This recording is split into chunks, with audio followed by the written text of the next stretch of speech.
Grand Matin Sud Radio, 7h-10h, Patrick Roger, Cécile de Ménibus. Sud Radio, présidentielle 2022. La vérité en face. Il est 9h33, la vérité en face. A-t-on les politiques qu'on mérite? Pour en parler ce matin, Chloé Morin, bonjour. Bonjour. Merci d'être avec nous, politologue, associé à la Fondation Jean Jaurès, spécialiste de l'opinion publique et auteur de ce livre. Donc on a les politiques qu'on mérite aux éditions Fayard. Et vous l'avez dit, Patrick, le livre précédent avait déjà bien fonctionné et celui-ci, visiblement, démarre plutôt très bien. Oui, alors ce qui est intéressant avec vous, Chloé Morin, c'est que vous avez été dedans. Vous êtes dehors, en fait, aujourd'hui, donc vous avez pu observer. Vous êtes dehors aussi parce que vous avez été un peu dégoûté, c'est ça ou pas ? Oui, en partie. En tout cas, j'ai pu constater à quel point il n'était pas si simple de faire de la politique, même si moi j'ai été collaboratrice. Oui, bien sûr. C'est autre chose encore que d'être élue, mais c'est vrai que j'ai un poste d'observation assez particulier, parce que je m'occupe de sondage, donc je constate en fait l'ampleur de la défiance des Français vis-à-vis des politiques. Et je suis passée par Matignon, donc j'ai pu voir aussi ce que c'était vraiment la politique de l'intérieur. Oui. Et donc ce livre, c'est un peu le produit de ça, c'est-à-dire que j'ai essayé de montrer une part de ce qu'est la vie politique de façon neutre, et vous le dites. Absolument. De façon neutre, mais tout en ayant participé forcément, quoi. Donc, c'est ça, mais... Et donc avec cette expérience, ce recul, même si vous êtes jeune, vous avez eu évidemment cette expérience de la politique, et puis vous posez un certain nombre de questions. On verra ça dans un deuxième temps. C'est-à-dire, est-ce qu'on est allé trop loin finalement? Pourquoi on en est arrivé là aussi à cette défiance, etc. Est-ce que vous avez le sentiment, et c'est ce qu'on lit à travers votre livre, que on en demande trop finalement aux politiques aujourd'hui? D'une certaine manière, oui. Alors, si je dis ça, ça fait scandale, mais on demande... ça sonne sans doute au 0826 300 300. Hein. Ouais, déjà. Disons qu'on ne demande pas ce qu'il faudrait. C'est-à-dire que être exigeant sur la transparence financière, sur l'emploi des deniers publics, sur le fait d'avoir des résultats, de tenir ses promesses, c'est absolument normal. Le problème, c'est que de plus en plus, on est aussi exigeant sur des choses qui, moi, me semblent secondaires, voire néfastes, c'est-à-dire, par exemple, l'intrusion dans la vie privée. Ouais. Les vacances, par exemple. Alors ça, il y a cet exemple, on peut le reprendre pour les auditeurs, qui vous a marqué, parce que vous le racontez bien dans votre livre, l'épisode avec Manuel Valls. Puisque vous avez travaillé avec Manuel Valls quand il était à Matignon, et quand il prend un avion pour aller voir un match de football, quoi. Oui, il a fait une erreur, parce qu'aujourd'hui, il n'est pas possible de faire ça. Maintenant qu'on a dit ça, c'est vrai qu'il a été jugé très très sévèrement. Je rappelle qu'il avait pris un avion de la République pour aller voir une finale de Ligue des Champions, à Berlin, où il y avait son club de cœur qui jouait, et il avait emmené ses enfants. Et donc, effectivement, on ne fait pas ça aujourd'hui, ça n'est pas possible, ça se sait tout de suite, et donc il a cru pouvoir cacher ça, et c'était là son erreur. C'est-à-dire qu'il n'avait pas dit dans un premier temps qu'il y allait parce qu'il était passionné, qu'il avait emmené ses enfants, donc il n'avait pas dit. Mais il y a eu des trahisons, puisque c'était lors d'une réunion en fait socialiste où il est parti avant la fin. Au milieu d'un congrès socialiste, il me semble. Et je pense qu'il aurait dû assumer dès le départ que c'était juste un père qui avait envie de... Oui, puis qu'il avait envie de faire plaisir à ses enfants, et puis voilà, et puis il s'excuse. Oui, mais alors, évidemment, il y a le problème derrière, c'est avec les deniers publics, quoi. Parfois, on confond un petit peu tout, quoi. Et quand on est bien sûr, mais ça montre qu'on ne peut faire absolument aucun écart et qu'il n'y a aucune indulgence, parce que finalement... un père qui veut faire plaisir à ses enfants, c'est quand même assez normal. Voilà, je dis pas ça pour l'excuser. Il a remboursé d'ailleurs l'argent. Justement, c'est-à-dire que c'est une sorte de plaidoyer aussi pour dire que les politiques ont leurs failles, leurs faiblesses. Mais est-ce que nous, exigeants comme on ne demande pas des personnes extraordinaires? On voit François Hollande qui disait être un président ordinaire, ou en tout cas normal. On n'en veut pas de cette normalité, on veut des gens... des héros, en fait. Oui, tout à fait. Et puis ensuite, on choisit quelqu'un d'un peu extraordinaire par son parcours, par sa réussite économique, intellectuelle, puis politique, donc Emmanuel Macron. Et on se met à le détester parce que finalement, il est trop éloigné de nos préoccupations, trop éloigné de ce que l'on vit au quotidien. Et donc on se dit que c'est un président méprisant et déconnecté. Donc on est constamment à la recherche à la fois d'hommes et de femmes exceptionnels qui auraient toutes les qualités et qui n'auraient jamais aucune faille et ne feraient jamais aucune erreur. Et en même temps, on a envie d'avoir des gens qui soient comme nous, qui comprennent ce que l'on vit, qui comprennent nos difficultés. Et ça n'existe pas. Donc forcément, on est déçus. Le truc, c'est qu'on demande des gens de la société civile, au gouvernement, quand ils sont là, on les traite d'incompétents. C'est quoi en fait la vérité? Il n'y a pas de vérité absolue. Je pense qu'il faut assumer que la politique, ça ne s'improvise pas. C'est-à-dire que ça ne devrait pas être un métier, une fonction que l'on garderait toute la vie. Ça, il y a débat là-dessus. Est-ce que ça doit être un métier ou pas, justement? Parce qu'il y en a certains qui ont réclamé un statut de l'élu politique en se disant, oui, il faut un minimum de garantie, quoi. Et vous avez dit, ça ne s'improvise pas, quoi. Ça ne veut pas dire qu'on doive s'inscrire, se dire que toute sa vie, on va faire de la politique. Je pense que ça, c'est malsain. En revanche, qu'on facilite la sortie du monde politique avec un statut, ça, je pense que c'est nécessaire, parce que sinon, vous avez un job, on vous propose d'être député, vous allez vous dire, mais qu'est-ce que je vais faire une fois que je suis reparti? Enfin, mon job va pas m'attendre, donc il faut bien anticiper. C'est ce qui se passe, où il y a beaucoup de députés qui se posent en fait des questions actuellement, qui se disent qu'est-ce que je vais faire derrière, et puis il y a le fameux pantouflage, etc. C'est ça, donc il faut arriver à anticiper ça et à faire en sorte que ceux qui veulent s'engager, ça soit pas un chemin de croix, ils risquent pas d'être au chômage ensuite, etc. Mais une fois qu'on a dit ça, quand vous faites de la politique, vous avez des compétences particulières à maîtriser. Savoir faire la loi, c'est pas un truc qui s'improvise. Donc, vous apprenez sur le tas, nécessairement.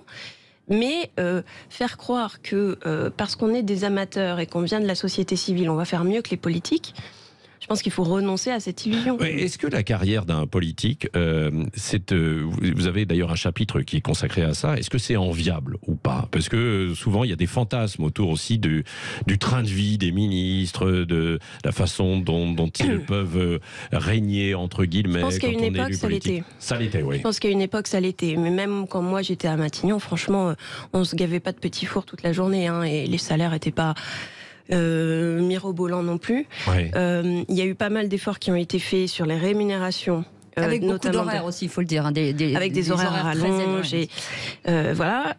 François Hollande avait baissé les rémunérations du président de la République et des ministres. Aujourd'hui, la rémunération moyenne d'un élu de la nation est pas délirante. C'est très élevé par rapport à d'autres au salaire médian. Mais il faut comparer ça à ce qui peut être comparable. C'est-à-dire, c'est le salaire d'un cadre sup dans une grande boîte. Et sur une durée déterminée la plupart du temps. Et sur une durée déterminée. Est-ce qu'il n'y a pas un fantasme justement autour de ça, de la politique, de ce que font les ministres, de ce que font les élus en général? Est-ce que finalement c'est vraiment ce qu'ils font? C'est ça le souci. Peut-être.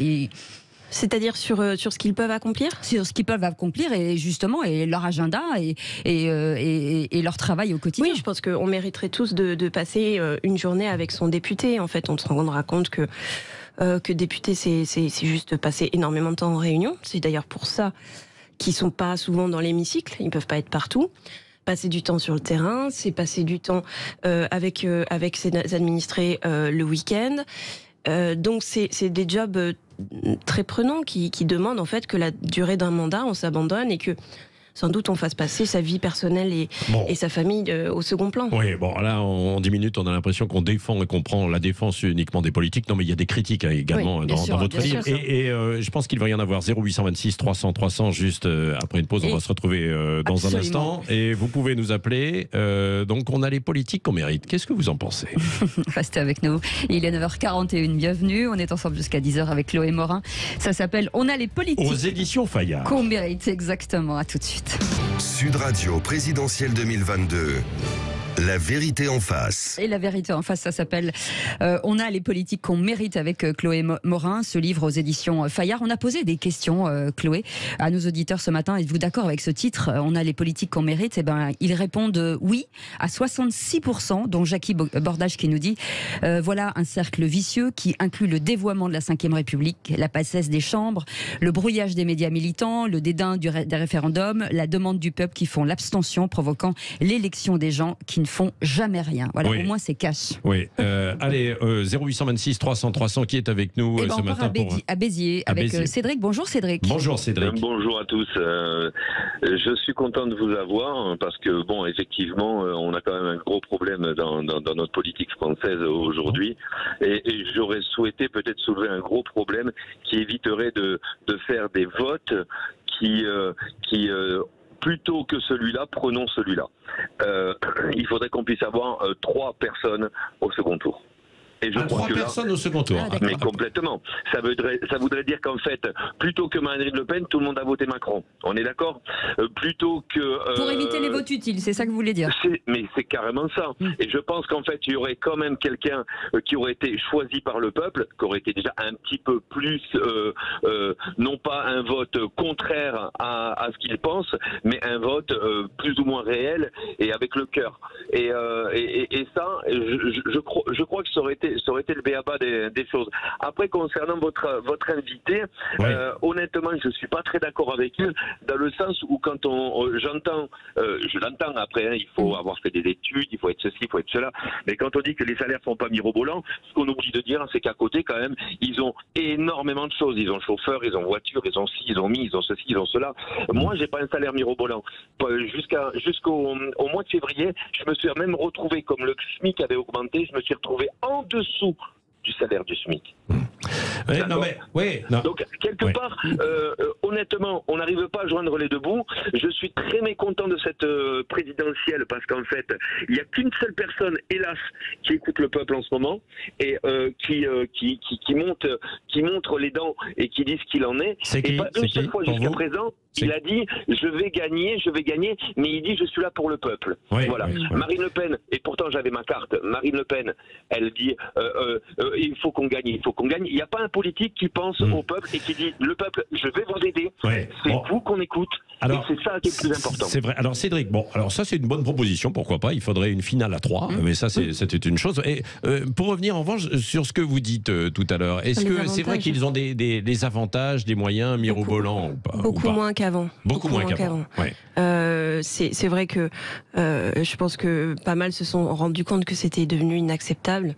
Et donc aujourd'hui, oui, quand vous êtes ministre, par exemple, vous avez une voiture. Parlez bien dans le micro, oui. Quand vous êtes ministre, vous avez une voiture de fonction. Mais aujourd'hui, c'est pas du tout l'intégralité des élus, et c'est vraiment en diminution. Oui, et puis les choses ont probablement changé avec les affaires. Je pense à celle de François Fillon, et puis il y en a eu d'autres qui ont montré que. Et en cela, parce que vous posez la question dans votre livre, est-ce qu'on va trop loin dans la transparence et tout? Alors c'est-à-dire qu'aujourd'hui, quand vous êtes élu ou quand vous rentrez en fonction, vous donnez l'intégralité de votre patrimoine. Donc c'est transparent. Les ministres, on sait exactement à la virgule près combien ils ont sur leur compte en banque. Ça a une vertu qui est d'éviter l'enrichissement personnel en cours de mandat. Mais ça a un inconvénient qui est que on se focalise sur ce qu'ils ont. Souvenez-vous, pour Éric Dupond-Moretti, il se trouve qu'il a un patrimoine très important. On a eu énormément d'articles qui commentaient son patrimoine, le nombre de ses voitures, de ses propriétés, etc.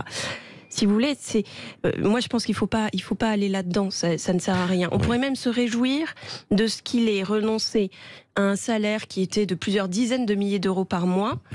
Pour un salaire de ministre pendant quelques années. On pourrait se dire, c'est pas mal, quoi. Cédric, finalement, ce qui vous importe, c'est pas forcément après le train de vie des uns et des autres, c'est ce qu'ils font, non, probablement. C'est ce que vous disiez dans votre seconde réflexion, non? Ce qu'ils vont faire une fois qu'ils sont au pouvoir. Cédric. Oui, je suis là. Oui, la question, elle est là, justement. Souvent, en fait, on se retrouve avec des situations où des personnes sont, comment dire... là, j'écoutais madame qui disait que, effectivement, monsieur Dupond-Moretti, il a ceci, il a cela, mais il a pris un salaire moindre pour ceci, cela. Mais il y a quand même du dividende derrière qui tombe, il a quand même un cabinet. Non, mais c'est vrai. Voilà. Non, mais on ne demande pas à ce que les gens soient pauvres ou soient riches, on demande qu'ils soient compétents. Et une personne qui n'est pas compétente dans n'importe quel employeur mondial, il se fait virer quand il est mauvais. Et ce serait bien. C'est pas toujours vrai, Cédric, c'est pas toujours vrai. Vous pouvez pas dire ça. Parce que... mais cela dit. Mais c'est placer le débat au bon niveau. Le boss, en fait, il y a quelqu'un qui a eu 2 fois un accident, il a renversé 2 fois un camion et il s'est fait lourder. Donc, fin de l'histoire. À côté de ça, voilà, non, mais il y a des choses, alors qu'il n'était pas responsable, peu cher. Mais bon, c'est comme ça. Mais à côté de ça, c'est important de se dire que on a besoin d'avoir des hommes politiques qui soient compétents et qui soient à l'écoute du peuple, et non pas qui soient rébarbatifs. J'ai écouté le ministre de l'Intérieur face à Apolline de Malherbe, mais j'ai halluciné. Je n'ai jamais vu ça. Mais en fait, on a un pôle politique qui tourne autour de plein de choses, mais qui font leur tambouille entre eux. Alors ça s'embrouille et ça s'engueule devant tout le monde, mais derrière ça bouffe entre eux. Un tel bouffe avec un tel bouffe avec un tel, et ça rigole et ça fait la chamade. Et non, la connivence, la connivence. Cela dit, par rapport à ce que vous disiez, c'est vrai que dans le privé ou dans certains emplois, on se fait virer si on fait mal son boulot, c'est vrai. Même chose quand on est élu politique. Normalement, oui. On est viré parce qu'il y a des élections, quoi, aussi. Hein. C'est ça. Et au fond, une partie de l'explication de mon titre, c'est aussi de dire que nous, citoyens, réalisons des gens, y compris lorsqu'ils sont pourris. C'est-à-dire que je suis allée voir, mais on pourrait prendre plein d'exemples, mais le plus récent, je suis allée voir le couple Balkany. Vous en parlez beaucoup. Ils ont été élus et réélus, et très appréciés des Levalloisiens parce qu'ils considéraient qu'ils faisaient bien leur travail. Donc, avec des habitants de Levallois qui disent qu'ils sont pourris, mais que la vie avec eux est plutôt agréable. C'est ça. Voilà. Donc ça montre bien que quelque part, la responsabilité, elle est aussi entre nos mains. Et donc quand ils sont inefficaces ou efficaces, c'est nous qui sanctionnons. 0826 300 300. Merci Cédric, qui est avec nous. C'est Fred qui nous appelle de Nîmes. Bonjour. Bonjour Fred. Nîmes. Oui, bonjour à tout le monde. Bonjour à votre invité. Bonjour Fred. Et paix sur le peuple de France, parce qu'aujourd'hui il y a un faux pour ce peuple martyrisé par ces politiques, car effectivement on a les politiques que l'on mérite, mais surtout on a en fait il y a deux réponses à ça. C'est que on a les politiques que les médias nous vendent. Quand on voit l'élection de Macron avec 75 000 articles de presse en sa faveur avant son élection, là on peut dire que c'est les médias qui nous l'ont vendu. Et les médias, ce sont les propriétaires, les milliardaires qui détiennent la majorité des médias en France. Ensuite, quand j'entends votre invité parler, j'ai l'impression qu'en fait, le job de ministre ou de député, c'est terrible. Oui, on voit pas sa famille. Moi, je le connais. Comme moi, ancien militaire, on voyait enfants, on était toujours partis à droite à gauche. Quand vous êtes politique, c'est comme un militaire. Il prend en fait la mesure de son engagement et il accepte, il n'y pleure pas. Voilà. C'est vrai, c'est un engagement. Alors ça c'est intéressant. D'ailleurs, il pleure pas. Fred, restez avec nous, c'est intéressant. C'est vrai que ce sont des engagements pour le coup, un peu comme les militaires, quoi, aussi. Non oui. D'ailleurs, la plupart du temps, proportion gardée, évidemment. Dans les entretiens que j'ai eus, tous les politiques tiennent à dire non, mais je me plains pas. Après, c'est moi qui mets le doigt là-dessus parce que par ailleurs, eux, ils attendent pas évidemment à ce qu'on les plaigne, mais ils n'ont plus aucune reconnaissance. C'est-à-dire que ils reçoivent des insultes et des menaces de mort. C'est pour souligner ça. C'est-à-dire que bien sûr qu'il y a des tas de métiers qui sont plus difficiles que faire député. Mais il faut aussi reconnaître que député, c'est pas juste être pourri et se gaver sur le dos des gens. Mais vous parlez de gens qui se plaignent, mais toute cette mauvaise image, cette défiance vis-à-vis des politiques, elle rejaillit forcément sur les élus de terrain qui aujourd'hui ne revendiquent même plus d'appartenir à l'un ou à l'autre, qui se disent sans étiquette. Est-ce qu'à un moment donné, cette violence qu'on voit sur vis-à-vis de ces élus-là, est-ce qu'elle va s'accélérer? Est-ce que ça veut dire que demain, il y aura des chaises vides? Oui, mais c'est le risque. Le risque, c'est de décourager l'engagement et l'immense majorité des élus, c'est des élus locaux qui sont indemnisés relativement faiblement au regard de l'investissement qu'ils y mettent et qui font ça donc par passion.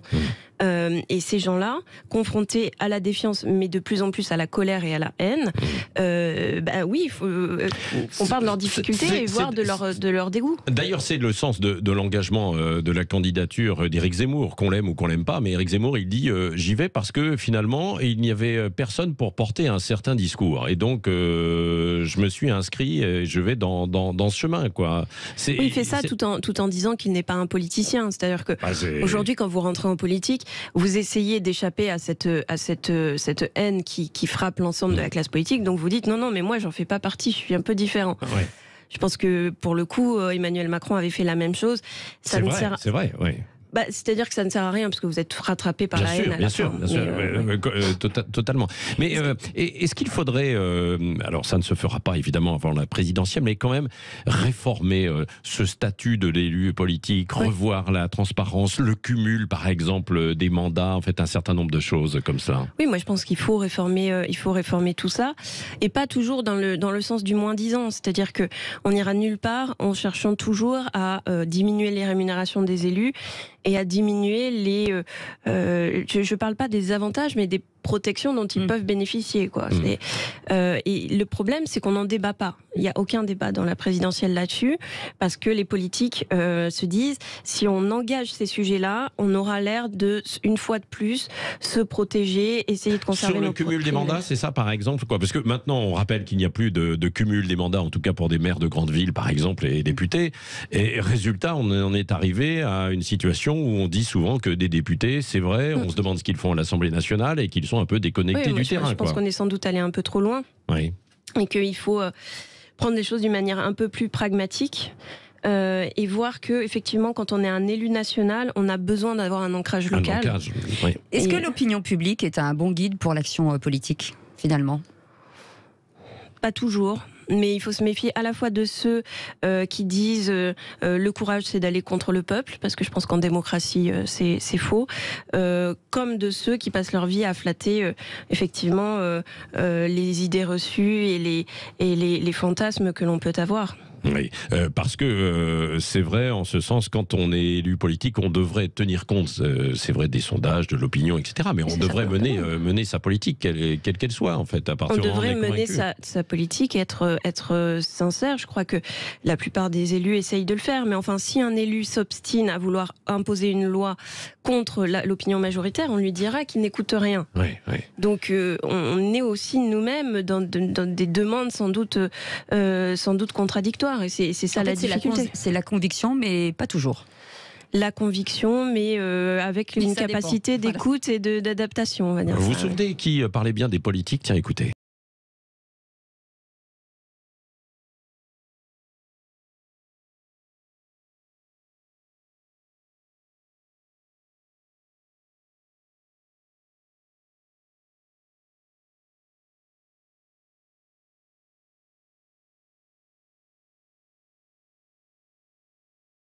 Bon, en tout cas, il fait bien marrer quand même. On a les politiques qu'on mérite aux éditions Fayard. Déjà, c'est un bon titre. Oui, c'est un bon titre et c'est accrocheur, et donc forcément vous allez en vendre parce qu'on a envie de le lire, de pénétrer aussi dans ces arcanes du pouvoir. Parce que non, mais c'est vrai, vous racontez en fait un certain nombre de choses et puis vous posez des questions que l'on devrait se poser dans cette campagne des présidentielles. Peut-être que ça viendra, je suis pas sûr, parce qu'il ne reste que 50 jours. Merci en tout cas d'avoir été notre invité ce matin, Chloé Morin.